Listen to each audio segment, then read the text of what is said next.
En 1940, después de la caída de Francia, la Luftwaffe controlaba el cielo sobre Europa Occidental. Los Spitfire y Hurricane británicos defendían las islas del Canal de la Mancha, pero la defensa aérea estaba al límite. Entre julio y octubre de ese año, durante lo que la historia registra como la Batalla de Inglaterra, la Royal Air Force perdió 544 cazas en combate. Más crítico aún, perdió 415 pilotos entrenados. Algunos tenían más de 5 años de experiencia de combate.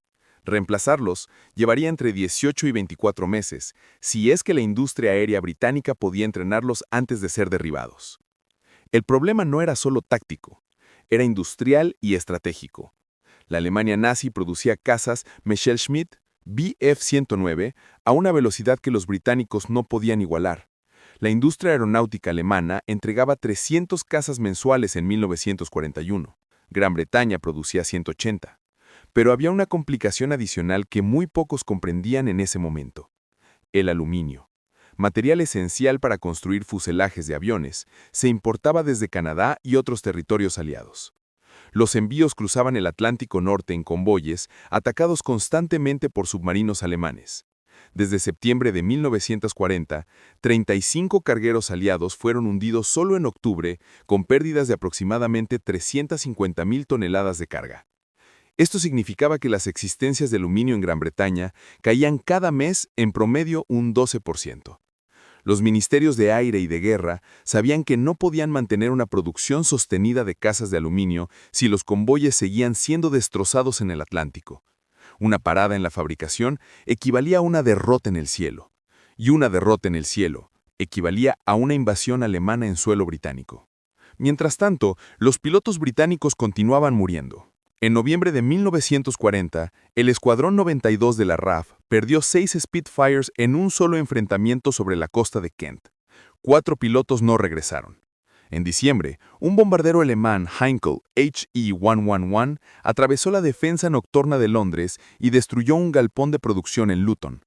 Dentro del galpón había 18 fuselajes de Hurricane en ensamblaje final. La producción se retrasó 3 semanas. Los generales británicos enfrentaban una ecuación sin salida. Necesitaban más cazas, pero no podían fabricarlos si no tenían aluminio. Y no podían obtener aluminio porque los cargueros que lo traían eran hundidos antes de llegar al puerto. En el Ministerio de Aire, la alternativa parecía absurda. ¿Y si construían un caza sin aluminio?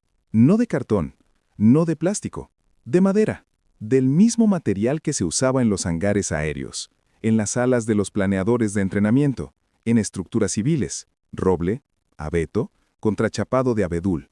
Materiales que abundaban en las islas británicas porque crecían en los bosques de Gales, Escocia e Inglaterra, sin dependencia de convoyes, sin esperas en puertos. Madera que podía ser cortada, transportada por ferrocarril y entregada a las fábricas en cuestión de días. La Luftwaffe alemana ya había considerado la idea años atrás. Desarrolló un interceptor nocturno con fuselaje de madera, el Messerschmitt Me-163 Comet. Pero era un proyecto experimental, lleno de problemas de combustible y control. Nunca llegó a volar operacionalmente en números significativos. Los británicos tenían que hacer lo que los alemanes no habían hecho: crear un caza de madera que fuera verdaderamente competitivo. No como un sustituto improvisado, como una verdadera arma de guerra. Esto significaba resolver problemas de ingeniería que nadie había resuelto antes. ¿Cómo se construye una estructura de madera que resista las fuerzas aerodinámicas generadas a 600 km por hora?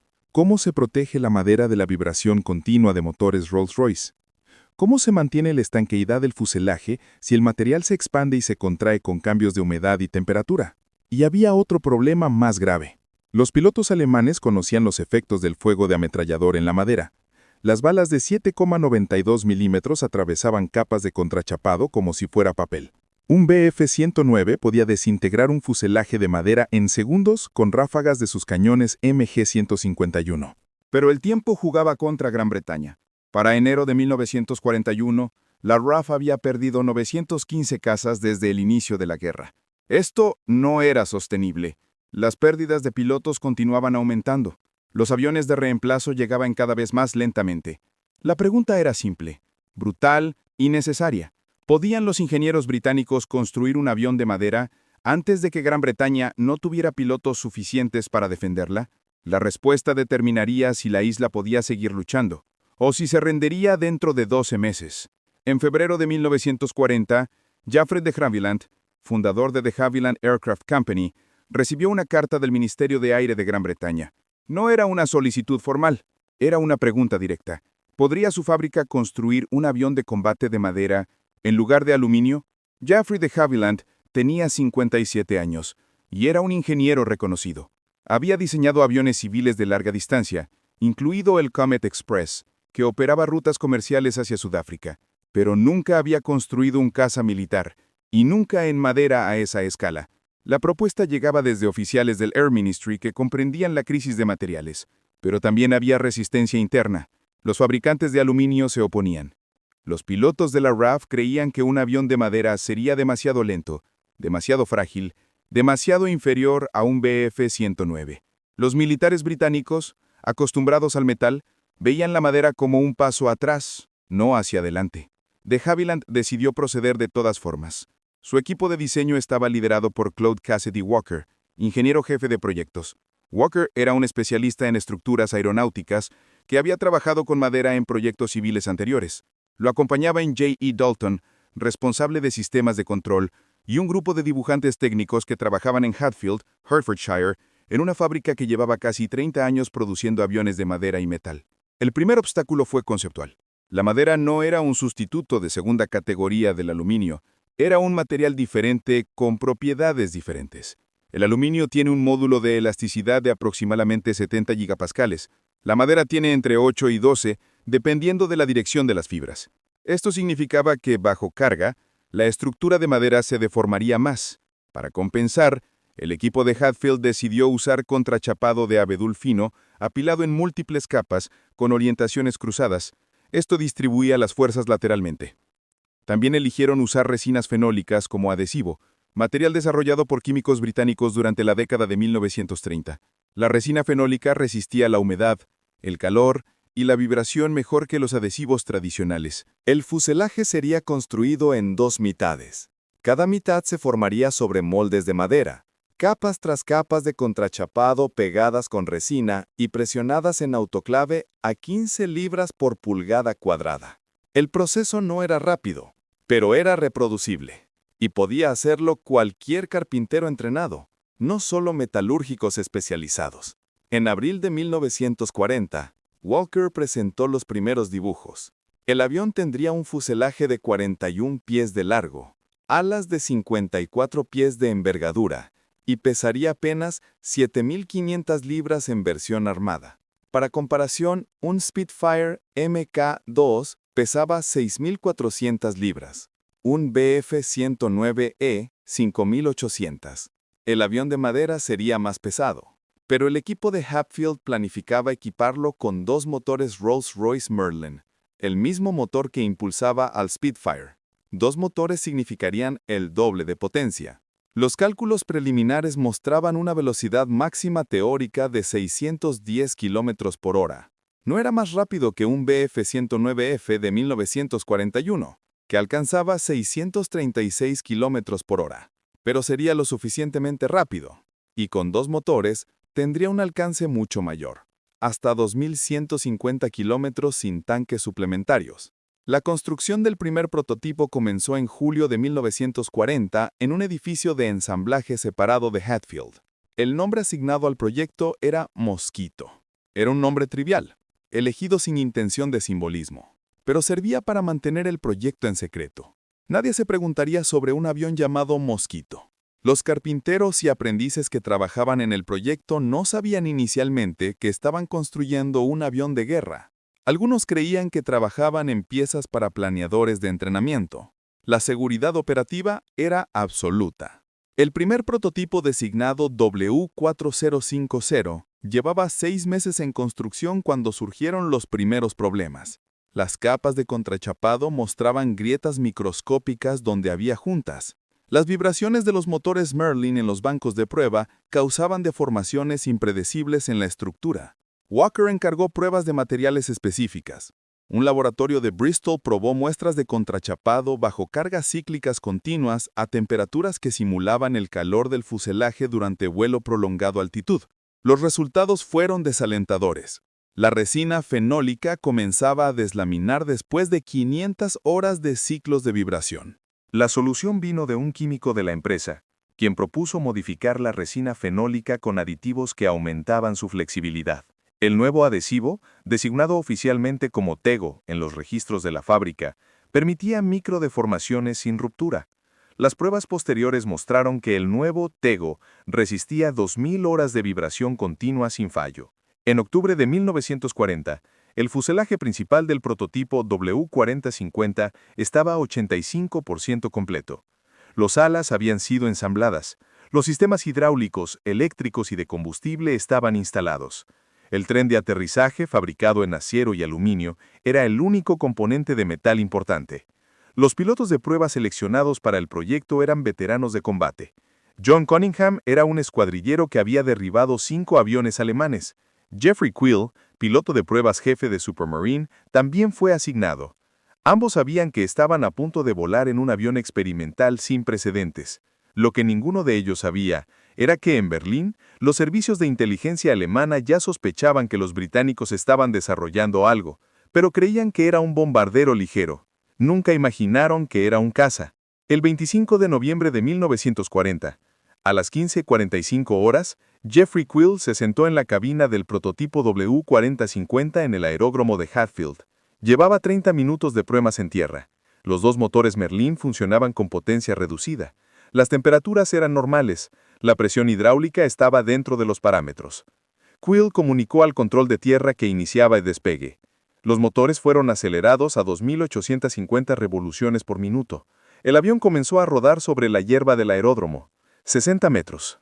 100 metros. La cola se levantó. A 140 metros, con una velocidad de 150 kilómetros por hora, el avión se desprendió del suelo.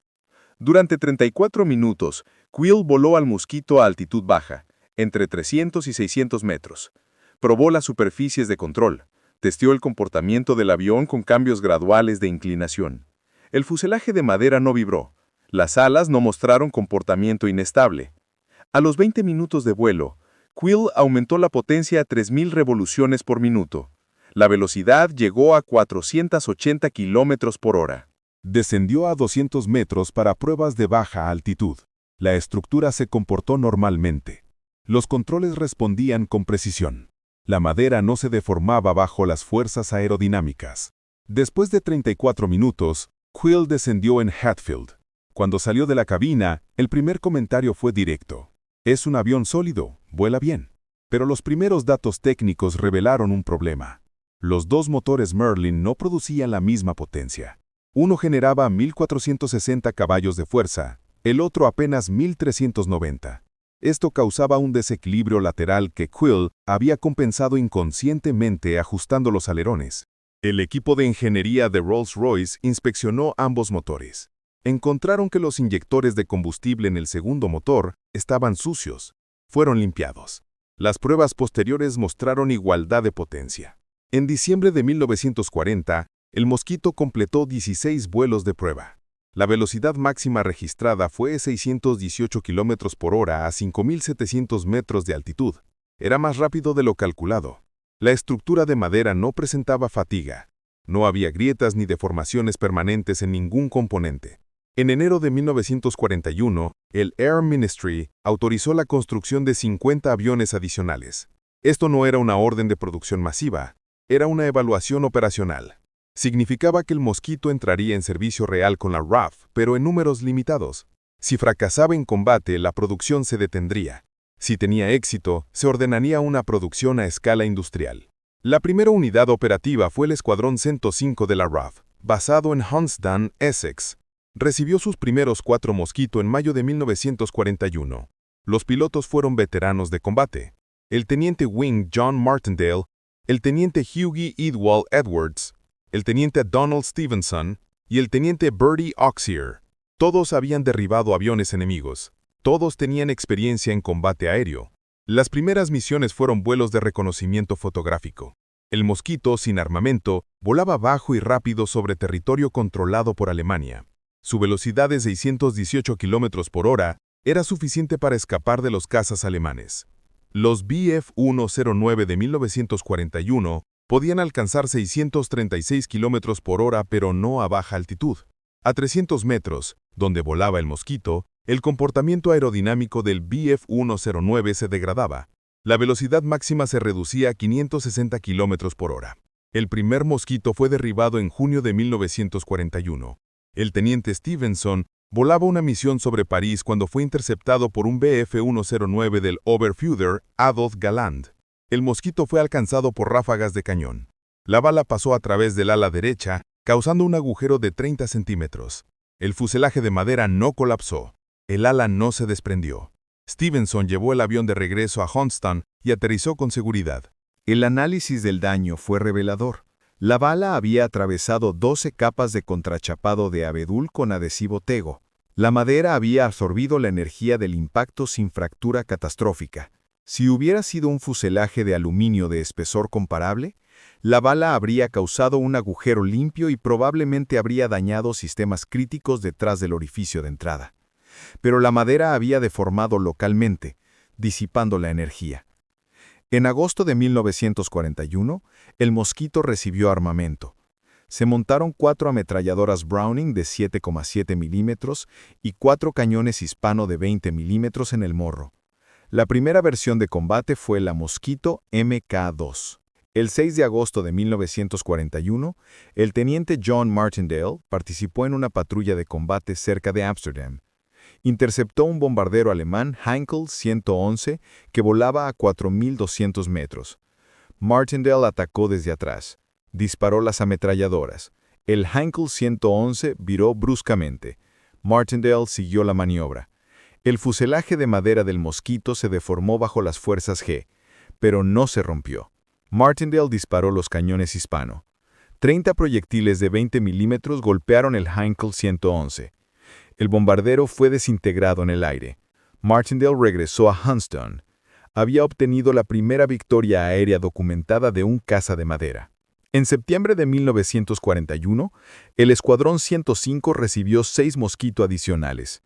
En octubre, el Escuadrón 23 recibió 4. Ambas unidades reportaron que el Mosquito era más rápido que cualquier caza monomotor de la RAF. La maniobrabilidad era comparable a la del Spitfire. El alcance era 3 veces mayor que el del Spitfire. Para finales de 1941, había 35 Mosquito operacionales. Habían derribado 8 aviones alemanes. Habían escoltado bombarderos en 32 misiones. Ninguno había sido derribado en combate aéreo. La estructura de madera había demostrado ser, contra todas las predicciones iniciales, más robusta que el aluminio bajo fuego de combate. La madera no se deformaba permanentemente tras impactos de proyectiles. Se reparaba más rápidamente. Un carpintero podía reparar un agujero de cañón en 3 horas. Un mecánico de aluminio necesitaba 2 días. En Berlín, cuando los informes de inteligencia alemana comenzaron a reportar un nuevo caza extremadamente rápido, de construcción desconocida, los analistas llegaron a una conclusión equivocada. Suponían que era un avión de propulsión a reacción experimental. Nunca consideraron que estaba hecho de madera. Entre 1942 y 1945, la fábrica de Hatfield produjo 7.781 Mosquito en todas las variantes.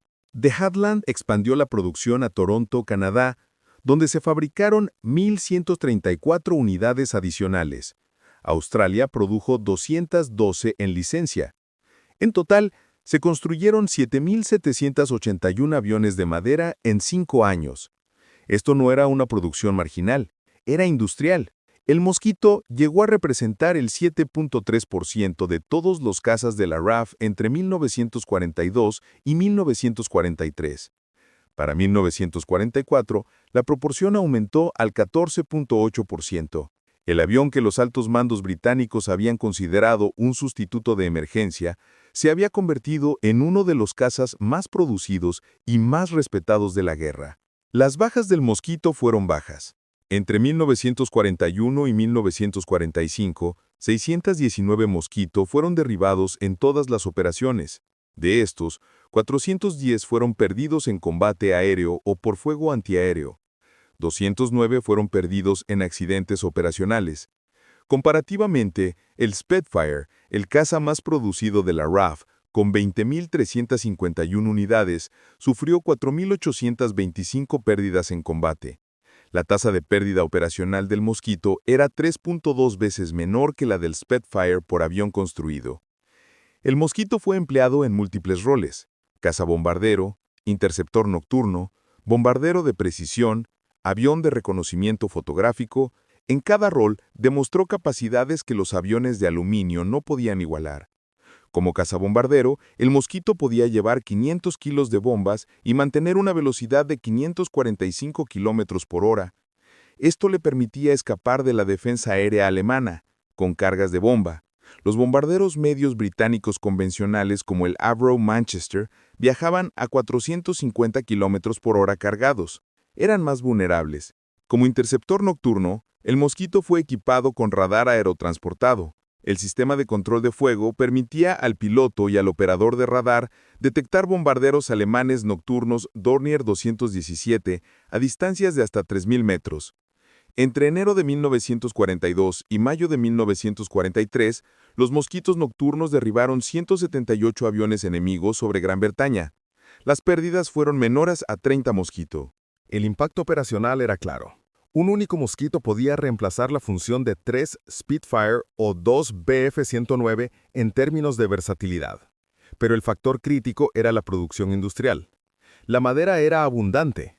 Los bosques de Gran Bretaña tenían reservas de abeto, roble y abedul suficientes para producir 7.781 aviones sin depender de importaciones por convoy. Esto significaba que mientras Alemania luchaba por obtener aluminio de Hungría, Rumania y Yugoslavia, Gran Bretaña producía sus mejores cazas con recursos locales completamente renovables. El costo de producción del Mosquito era también inferior. Un Spitfire costaba aproximadamente 5.200 libras esterlinas en producción en 1942. Un Mosquito costaba 3.800 libras. Esto era un 27% de ahorro de costos directos.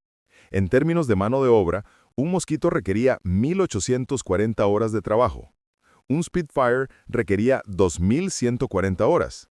El Mosquito era más eficiente incluso en la línea de producción. Pero el cambio fundamental fue conceptual. Los ingenieros británicos demostraron que la madera no era una materia prima inferior, era diferente. Cuando se trabajaba de acuerdo con sus propiedades estructurales específicas, con adhesivos adecuados y proceso de manufactura preciso, podía producir estructuras aéreas que rivalizaban con el metal en desempeño y lo superaban en versatilidad de reparación. Después de 1945, este principio fue adoptado por otras naciones. La Unión Soviética desarrolló el Lavoskin La-5, un caza con fuselaje de madera parcial que voló entre 1942 y 1945. Los soviéticos produjeron 9.430 La-5 y La-7. Italia diseñó el FIAT-G56 con estructura mixta de madera y aluminio. Incluso Alemania, que había rechazado la producción de madera tempranamente, finalizó el desarrollo del Heinkel HE-162A2 Volksjäger con fuselaje de madera diseñado para producción en masa por carpinteros civiles en escuelas y fábricas pequeñas. En 1950, la industria aeronáutica mundial ya había abandonado casi completamente el uso de madera en construcción de combate.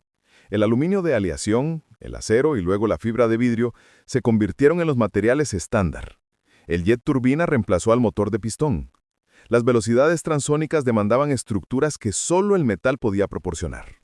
Pero el legado del Mosquito perduró en principios de ingeniería que trascienden el material específico. La lección fue esta: la restricción de recursos fuerza la innovación. Cuando los ingenieros no pueden usar el material obvio, deben investigar alternativas con la misma rigurosidad técnica que aplicarían al material preferido. El resultado es a menudo una solución superior. Este principio reaparece en la historia de la ingeniería moderna repetidamente. Los transistores fueron desarrollados porque los tubos de vacío eran escasos después de 1945. Los procesadores de computadora de bajo costo fueron diseñados porque el mercado de computadoras personales demandaba precio, no capacidad absoluta de procesamiento. Los materiales compuestos de carbono fueron refinados porque la industria aeroespacial necesitaba reducir peso de fuselajes a velocidades supersónicas. El Mosquito también fue un precedente en manufactura descentralizada. La producción fue distribuida entre Hatfield, Leavesden, Prestwick, en Gran Bretaña, Toronto, en Canadá, y fábricas de componentes en 12 ubicaciones adicionales. Esto fue una ventaja operativa. Si un bombardero alemán destruía Hatfield, la producción continuaba en Leavesden. Las cadenas de suministro descentralizadas se convirtieron en doctrina de defensa durante la Guerra Fría.